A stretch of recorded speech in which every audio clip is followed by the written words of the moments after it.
Hello, Purple Eagles fans, and welcome to another edition of Eagle Chat. As I am joined by Eric Bugby, the new head coach of the swimming team at Niagara University. And well, maybe not so new. Eric, you took over November of last year, and it's probably been a bit of a whirlwind for you. Can you describe what it's been like the last 6 to 9 months or so? It honestly still feels new. When I first got here, I met maybe 4 or 5 of the athletes, and then they were all gone for finals. And so we didn't get everyone back until that first week of January. 2 months later, we have conference. A month after that, pandemic. So really, it's only been a few quality months I've had with the team and at the school. But the first, I guess, 8, 9 months of this really have been great in terms of getting to know everyone, building a team, getting to know our alumni, working with the administration.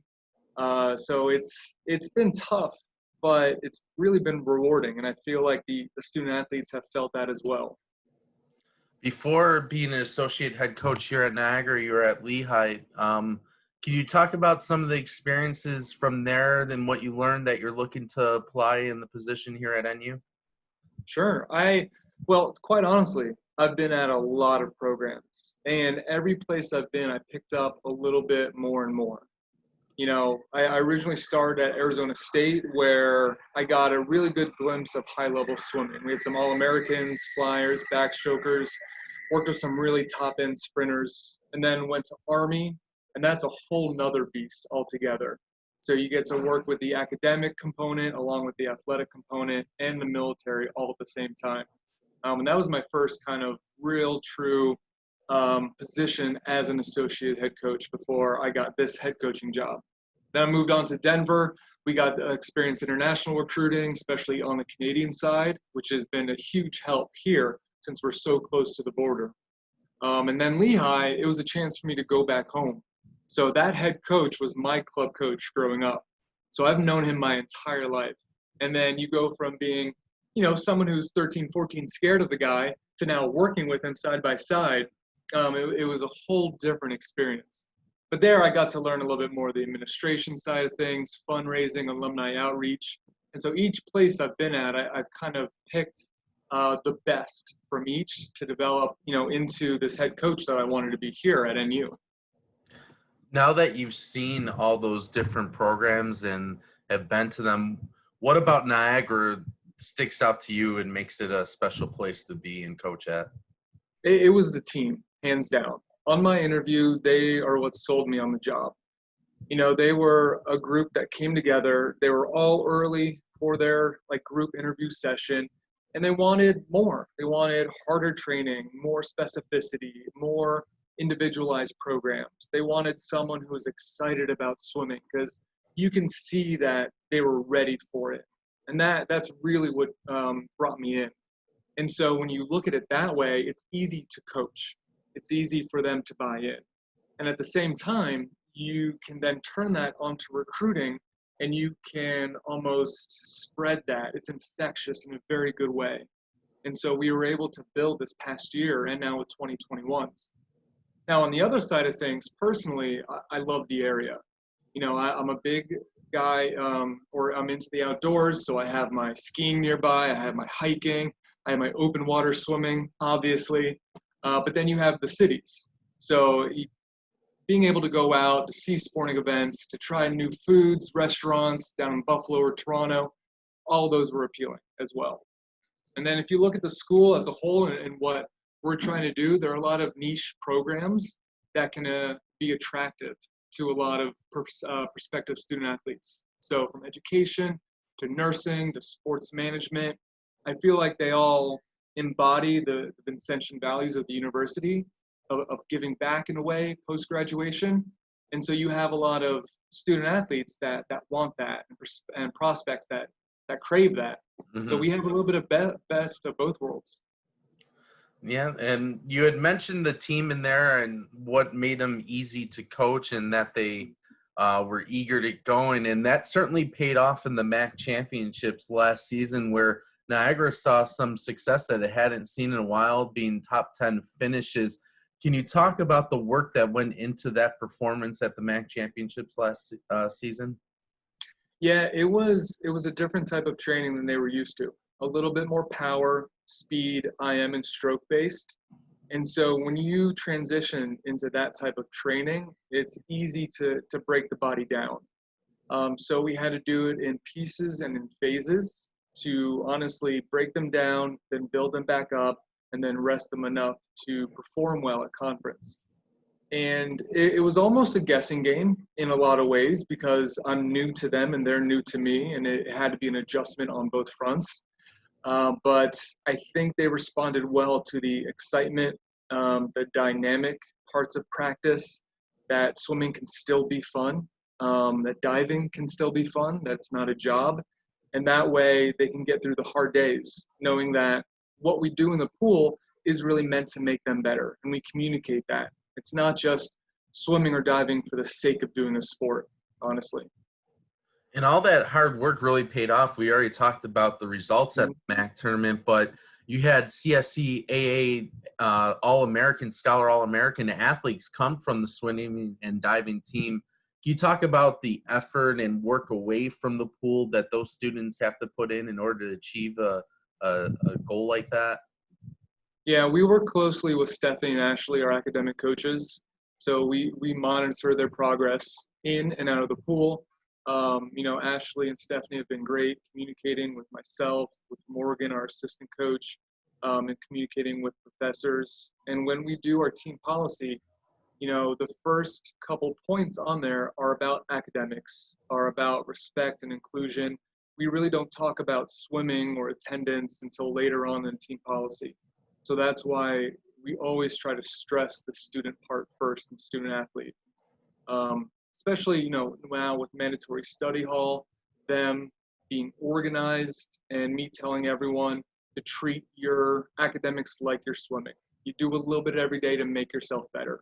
And that's the most important part because they're all here for what happens after NU, not for what happens in the pool. That's the bonus. That's the fun part of this. For swimming, is it a little bit of a different approach in terms of coaching? Just because it seems like the athletes are consistently wrapping up to the end of the year. They're always touching personal bests as the season winds down. How do you coach that so that they're able to continue to improve their output as the season goes on? What is unique about swimming in that way? Well, especially at this stage, it's much more about training than it is technique and teaching the sport. They get a lot of that in their high school, club, and Y programs. We still do a good amount of technique, posture, balance, streamline. I think you could always make those improvements. But when you try to create a cycle for a season from the beginning to the end, you start at the end and work your way backwards. So the season has maybe 4 to 5 different cycles within that. And so each one has its own kind of physio goal, has its own test set, has its own racing component. And that way you can assess and reassess what's working and what's not. In the beginning, you definitely put in more aerobic work. That's the base for any endurance sport like swimming, cycling, and running. And then you can slowly add in the speed parts, the power parts, resistance. And then each swimmer is different in what they need. So you have to look at how much power and speed should you be giving a distance swimmer compared to a sprinter or a mid-distance flyer or sprint IMer. It's all a little bit different. But you can always start with that aerobic base in the beginning, and then each cycle gets a little bit different as you go on. Now, as we kind of turn our attention from last season to this upcoming season, 23 new faces on the squad from last year, and you mentioned a pandemic in the middle of your recruiting. Now, I know you did a lot of recruiting in your previous positions. In this new world, in this first full recruiting class for you at Niagara, what was different and how you had to go about your job? It was difficult and different because we started so late with the 2020s. When I came in November, December, I had to get to know them and know them quickly and find out if they were a good match for the team. And if Niagara was a good match for them as well. It had to be, their decision and the right fit and the right feeling. And so, it is about talking to them, their coaches, finding out their goals, but also a little bit more on the personal side. Who they are and if they mesh well with my personality. But it's also about meeting the team and connecting with them. They're going to be their best friends for 4 or more years, hopefully more than 4 years. And so they have to be able to integrate and interact. And so we were able to do that for those few short months with the 2020s. The 2021s have been really different and difficult. It's all virtual like this. It's getting to know them through a tiny screen and their parents. And they can't come to campus. But if they can, we can't even meet with them in person due to NCAA rules. And so it's all phone calls, all text, all virtual stuff. And so we try our best to make that match as perfect as possible. Is there ways that that type of environment can help, say, a smaller school with Niagara using that technology to reach out worldwide? You mentioned that you dipped into Canada, and obviously our proximity to Canada is big. Have you been able to kind of hone this tool in and revamp recruiting for the future, kind of? I think so. We treated a lot of our domestic recruits like internationals. We had to, because if you're recruiting someone from South Africa, they can't come here anyway. And so we use that process that I've learned at ASU and Denver and brought it here. And we've had to do some unique, different virtual experiences. Like we've had to do junior days where we brought a whole bunch of them together, brought in our team captains, gave them a campus tour, but all done in this format. And you offer a few of those throughout the spring, the summer, where they can pick and choose a la carte, and it makes the experience a little bit more personal as well. So I think at the end of the day, the traditional on-campus, I think, is better, but this is a way to enhance it in the future. I know it's a team sport that a lot of individual efforts go into it. But at the end of the day, it's still about the Niagara team. So I hate to be on the spot, but of these 23 newcomers, can you, shed some light on a couple of them as we get to know the team this year? Sure. Yeah, we have some really good incomers and transfers across the board. So as much as they're going to help individually, they will add to that team culture and team atmosphere on relays. So we got a couple guys from PA. We got Gio, we got James, we got Josiah, top-notch, freestyler, sprinter, IMer.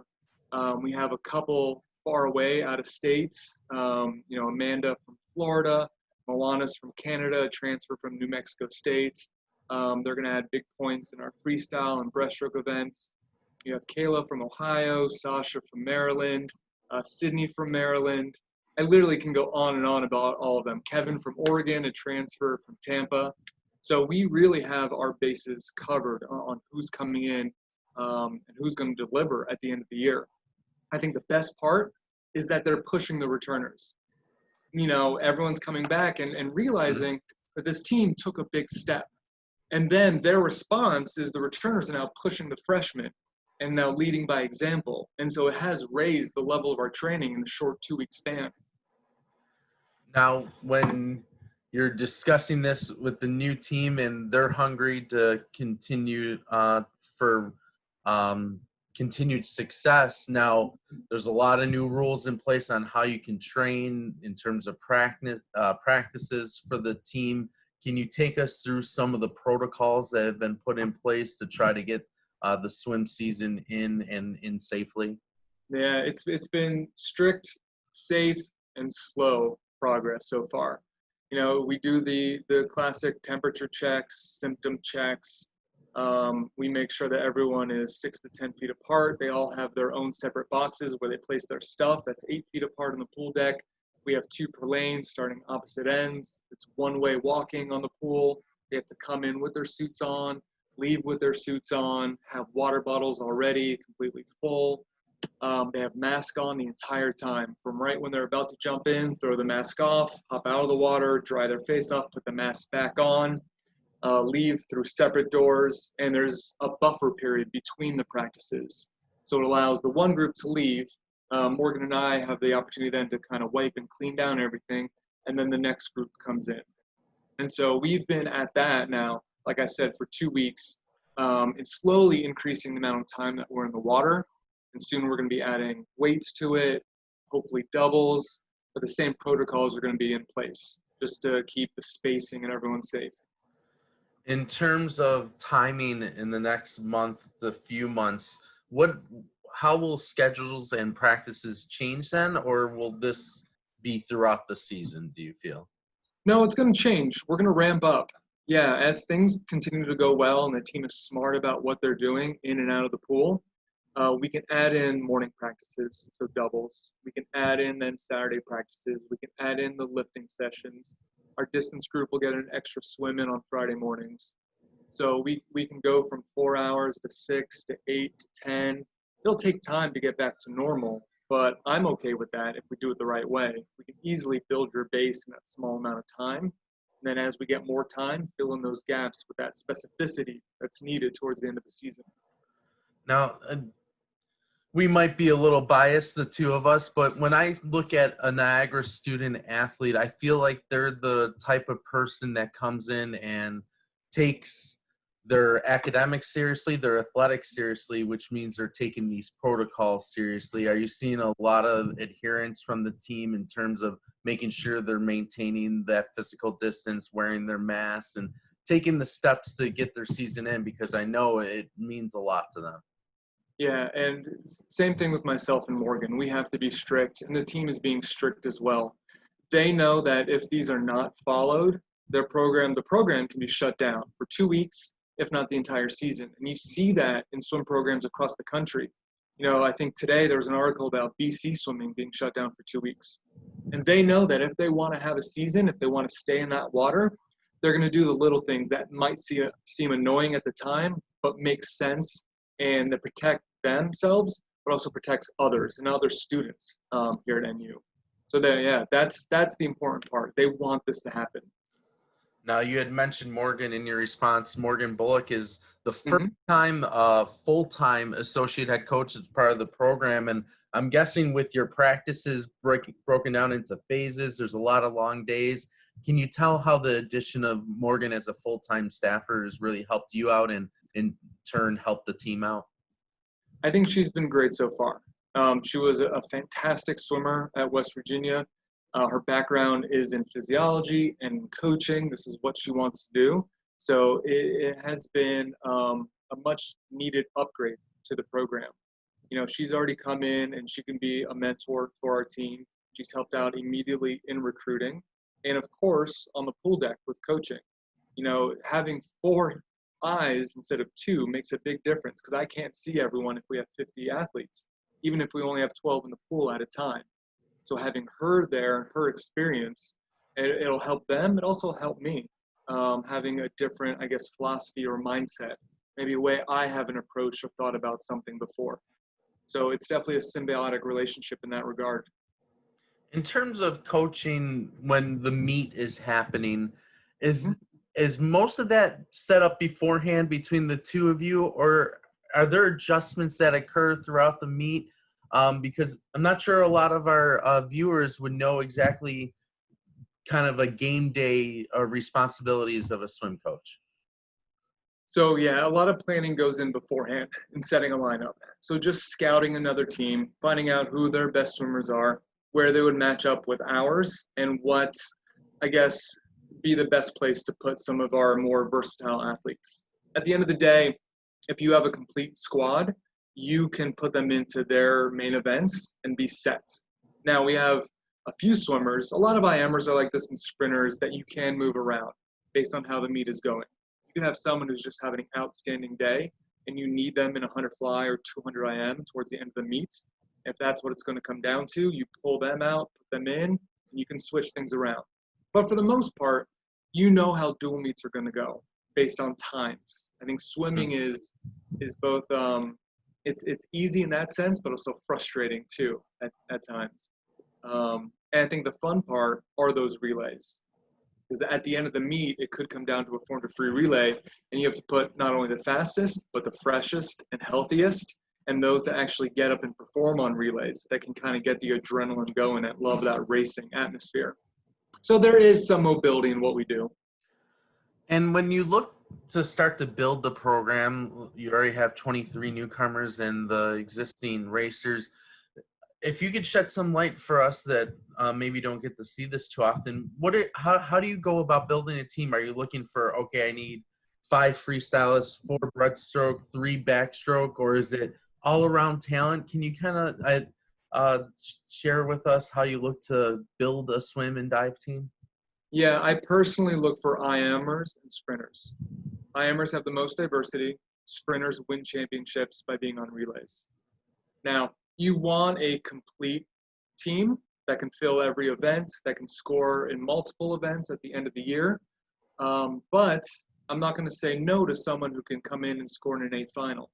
So if we bring in 3 breaststrokers, we bring in 3 breaststrokers, and that's where we're going to score points that year.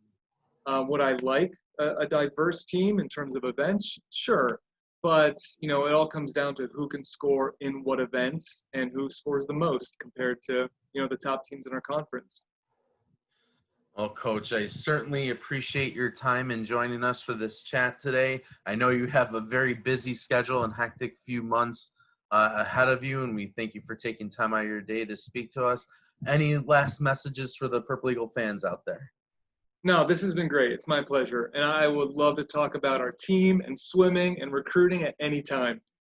This is what makes I think Niagara so great, is that everyone is passionate about what they do.